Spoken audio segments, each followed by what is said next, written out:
자, 영어 회화가 당황스러운 이유는 무엇일까요? 첫 번째는 듣지를 못해서 이건 리스닝의 문제겠죠? 두 번째는 단어를 몰라서 말하고 싶은 이야기가 있는데 단어를 몰라요. 아니면 단어가 생각이 나지 않아요. 그렇다면 이것은 스피킹의 문제겠죠? 여러분이 이렇게 생각할지 모르지만 실제로는 단어를 모르거나 단어가 생각나지 않는 것은 리딩의 문제일 수 있다는 것을 우리는 생각해 볼 필요가 있어요. 무슨 말이냐? 결국에 여러분들이 단어를 모른다는 것은 또는 단어가 생각나지 않는다는 것은 사실 같은 개념이긴 한데요. 독해를 많이 안 해봤기 때문에 그런 현상이 나타난다고 볼 수 있어요. 스피킹은 사실 여러분들 외국인을 만나서 많은 대화를 할 시간은 없죠. 그러면서 여러분들이 많은 단어를 얻을 수 있는 것은 리딩과 리스닝이거든요. 특히 이제 리딩이 되겠죠. 자, 그렇다면 여러분들 지금 나와 있는 단어를 보시면은 이 문제 실제 볼게요. 여기서 아는 단어와 모르는 단어 한번 살펴보시기 바랍니다. 자, 이것을 우리가 안다 하더라도 때로는 발음이 안 나올 수도 있거든요. 그러나 독해를 많이 했던 사람들은 바로 떠오르지는 않았겠지만 약간 딜레이가 될 수 있어요. 물론 그런 것이 당황스럽긴 하지만은 시간차를 두고 조금씩 변화가 일어날 수 있겠죠. 그러나 단어를 아예 모르는 사람들은 이것조차도 되지 않아요. 다시 말하면 영어회화가 당황스러운 것은 첫 번째가 듣지를 못해서고요. 두 번째는 하고 싶은 말은 있는데요. 문장을 못 만들어서가 아니라 사실은 단어를 몰라서 그래요. 단어만 알 수 있다 그러면 어떻게든 간에 우리가 만들어낼 수 있는데요. 그리고 문법이라는 것도 조금 알면 뭐 이런 구조 정도는 알잖아요. 대충 만들어 볼 수 있겠죠. 그러나 문제는 뭐죠? 바로 단어를 모른다는 겁니다. 그러므로 리스닝만큼 중요한 게 바로 어휘 획득이겠죠. 그럼 어휘 획득은 어떻게 합니까? 리딩을 통해서 얻을 수 있겠죠. 자, 밑에 문장 같이 한번 보도록 할까요? 자, 우선 보시면은 여기부터 나오는 단어들이 일상적으로 쓰는 단어입니까? 안 쓴다고 말하면 거짓말이죠. 여러분들의 대화 수준이 그렇게 낮다라고 생각하진 않습니다. 친구하고 동생하고 뭐 누군가 대화할 때 윤리, 도덕에 관한 이야기는 정치에서도 매번 나오는 거 아니겠어요? 그래서 ethics라는 단어가 윤리, 도덕이라는 단어니까 당연히 일상생활에 나올 수 있겠죠? rule, 규칙, 당연한 거 아니겠어요? 우리가 맹목적이란 말은 사실 보지 않는다는 거죠. 그러면 blindly, 그렇죠? 그리고 우리가 디펜스 파울, 오펜스 파울 할 때 축구나 야구할 때 공격자 파울, 방어자 파울 할 때 디펜스란 많이 들어봤죠, 이 단어도. 자, 이 단어 좀 어색할 수 있겠죠? dogmatic, 개와는 관련은 없고요. dogmatic하면 교조적이라는 건데 우리말로 더 쉽게 풀어보면은 야, 이건 항상 맞아와 같은 변하지 않는 진리라고 생각하는 거, 그것을 dogmatic이라고 해요. 독단적이다 또는 뭐 교조적이다라고 말해요. 많은 케이스는 아시겠죠? legitimate, 이거 좀 어려울 수 있지만 리걸이 법적인 거니까 합리적인, 또 뭐 정당한 뜻이고요. 디베이트는 논쟁. 자, 그리고 나서 단어가 이렇게 나옵니다. whether인지 아닌지, how는 어떻게, rule은 알 거고요. apply는 적용하다, 이런 말이잖아요. follow는 따라가다, 뭐 change는 변한다, form 형태고요. activity는 활동이고, 이렇게 나와 있습니다. 이런 단어들이 이제 여러분들에게 자연스럽게 나가기 위해서는 독해를 많이 하면 할수록, 단 이 독해는 올바른 독해여야 해요. 올바른 독해가 됐을 때 여러분들이 단어를 쉽게, 누구보다도 쉽게 떠올릴 수 있어요.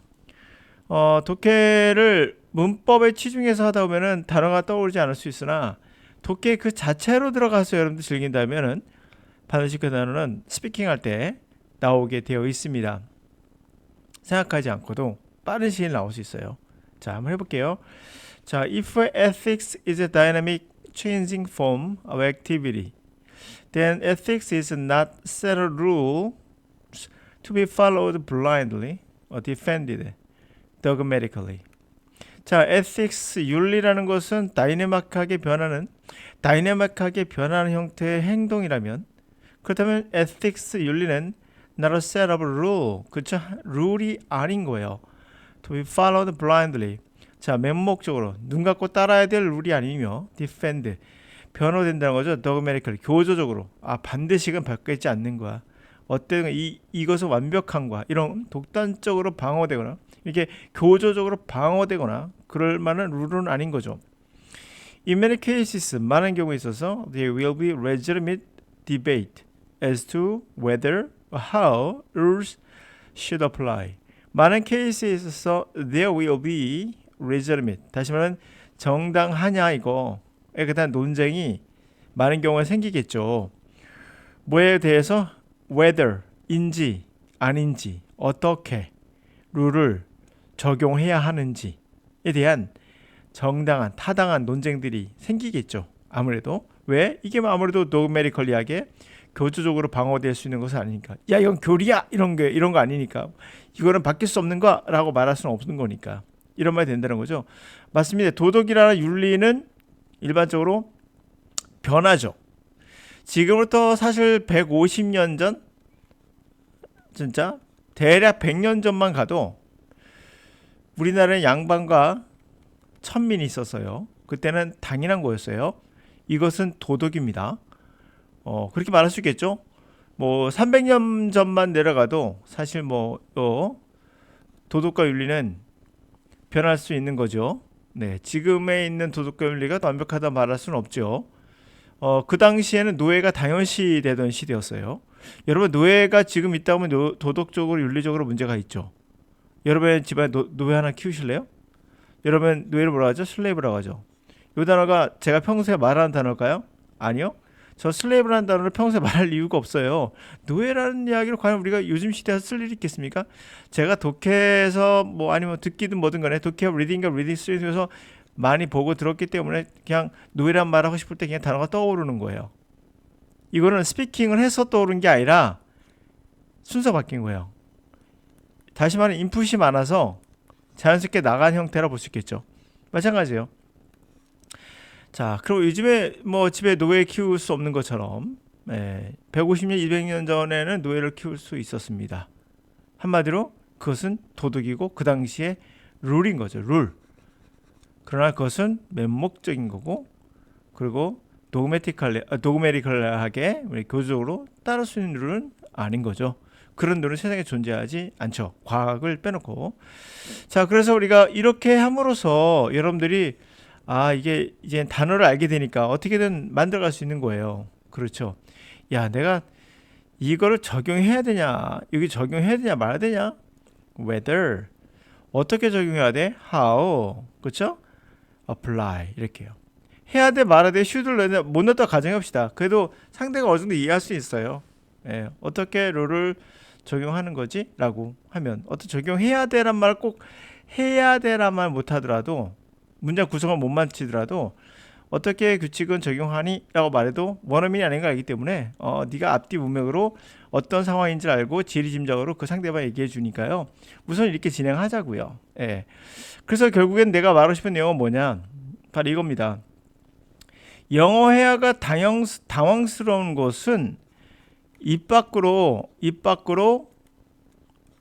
소리를 내지 못하기 때문이에요. 이것을 잘못 생각해가지고 야 네가 한 번도 영어 회화를 배우지 않아서 그런 거야가 아니에요. 여러분들이 그들과 대화할 시간이 없었거나 기회가 없었거나 그런 환경이 없었던 게 첫 번째고요. 두 번째로는 가장 큰 것은 듣지를 못해서의 경우가 가장 크고요. 그리고 당황스러운 이유 중에 하나가 가장 중요한 것은 스피킹에서는 상대방과 대화하고 싶다면은 단어를 많이 아셔야 돼요. 어휘를. 그럼 어휘가 생각이 안 난다고요? 그것은 여러분들이 안 써봐서 그런 것보다도 많이 안 봐서 그래요. 듣고 제가 노예라는 단어를 평소에 말할 일 없죠. 듣고 읽고 하는 것을 많이 하셨다면은 자연스럽게 그때그때 맞게끔 문장 구성은 못 만들 수 있으나 시간이 좀 걸리겠죠. 문장 구성은. 그러나 단어가 떠올리지 않아서 그렇게 좀 팍 막히는 경우는 없을 거예요. 약간의 딜레이가 될 수 있어요. 딜레이라는 것은 결국에 시간이 필요하거든요. 왜? 여러분들이 평소에 쓰지 않은 근육을 썼다고 생각해 보세요. 당연히 힘들죠. 평소에 하지 않았던 운동을 했다고 생각해 보세요. 그럼 당연히 힘든 겁니다. 그래서 외국인을 만날 기회가 우리나라 사람들이 거의 없기 때문에 그래서 더욱더 힘들어질 수밖에 없죠. 여러분의 주변에 영어를 잘하는 사람이 있다 그러면 그 사람에게 어떻게 하세요? 라고 물어볼 필요 없어요. 그는 그냥 주변에 영어를 할 수 있는 사람이 있어서 그들과 영어에 관한 운동을 할 수 있었던 거예요. 여러분들이 못했던 거는 영어 운동을 할 수 있는 기회나 또는 환경이 주어지지 않았겠죠. 그렇다면 여러분들이 할 수 있는 것은 뭘까요? 말씀드렸다시피 결국엔 리딩과 리스닝인 거예요. 리딩과 리스닝을 많이 하세요. 특히 어휘는 리딩으로 많은 걸 채울 수가 있습니다. 예, 그렇다고 리딩만 하느냐? 절대 그러면 안 됩니다. 리딩은 반드시 리스닝을 목표로 한다고 생각해도 과언이 아니에요. 리딩 자체가 목표가 돼서는 안 돼요. 리딩 자체가 목표가 되는 것이 아니라 리딩은 리스닝을 위해서, 스피킹을 위한 도구라 보아도 과언이 아니다 라고 생각하시면 돼요. 리딩은 뭐라고요? 리스닝과 스피킹을 위한 도구다. 다시 말하면 체력이 돼야 100m 달리기를 할 거 아니에요. 체력을 키운다는 거죠. 축구 선수가 공만 차나요? 이거 비과학적인 거 아시죠? 우리나라가 옛날 얘기 좀 실제 해볼까요? 우리나라가 2022년 월드컵에서 몇 강 했죠? 우리나라 최초입니다. 월드컵 4강을 나갔는데요. 그때 했던 이야기가 있어요. 우리나라 사람들에게 이거 정말 뼈아픈 이야기인데, 그 당시에 히딩크 감독이 왔을 때 히딩크 감독은 뭐라고 했냐면 우리나라 사람들의 축구 기술에는 문제가 없다고 했어요. 근데 우리나라는 전통적으로 거의 제가 어렸을 때부터, 중학교 때부터 그 성이 될 때까지도 계속 축구는 어떤 거였냐면, 야, 어떤 경우도 우리나라는 기술이 부족해 라고 했는데, 이 사람은 뜬금없는 소리 한 거예요. 기술이 아니라 체력이 부족하다니까 라고 했어요. 체력이. 그러니까 이 사람 뭔가 잘못했다고 생각했거든요. 다들. 그 당시에 우리나라 축구 감독들 다 비난했어요. 이 사람. 대표적으로 박정환 감독이 우리나라 대표형 감독이었는데 엄청나게 비판했죠. 근데 결국에 누가 맞았죠? 히딩크가 맞은 거였어요. 여러분들은 영어가 안 되는 것은 기술이 부족한 게 아니에요. 체력이 부족한 거예요. 체력을 어떻게 키우죠? 리딩과 리스닝이에요. 여러분 스피킹이 안 되는 건 기술이 부족한 게 아니라고요. 문장을 못 만들어서 하는 게 아니라고요. 여러분이 부족한 건 뭐라고요? 체력이 부족하다고요. 스피킹을 못하는 건 뭐라고 부족한 거예요? 문장을 못 만들어서가 아니라고. 뭐라고? 어휘. 리딩과 리스닝이 안 되는 거예요. 그렇게 생각하면 과장되긴 했지만, 물론 체력만 된다고 축구를 잘할 수는 없죠. 그러나 그렇게 우리 사가에 올라갈 수 있었던 근거는 뭐다? 잘할 수 있는 근거는 뭐였다? 바로 체력이 그 바탕이 되었다. 그러므로 리딩과 리스닝은 스피킹의 바탕이다. 더 좋아요. 이 리딩과 리스닝이 바탕이 됐을 때 스피킹을 쓰는 거지, 리딩과 리스닝도 되지 않는 사람들이 스피킹부터 시킨다는 게 말이 됩니까? 체력이 안 되는데 어떻게 하십니까? 절대 잘할 수가 없어요. 그래서 여러분 학원 다니면서 리딩도 리스닝도 못하는 분들이 제가 회화를 배우는 거 보면은 저분들은 아무 생각 없는 거예요. 그들은 100% 실패할 수밖에 없어요. 근데 몰라요, 본인들은. 근데 그렇게 학원에서 가르치죠. 야, 말도 못하면서 영어를 배웠지 않니? 하면서 여러분의 가련부를 긁어주니까. 여러분 다시 한번 말씀드릴게요. 우리가 월드컵에 4강이 된 것은 뭡니까? 바로 스피킹이 아니라 리딩과 리스닝이 안 돼서예요. 다시 말하면 체력이 돼야 축구도 할 수도 있듯이 영어도 마찬가지다.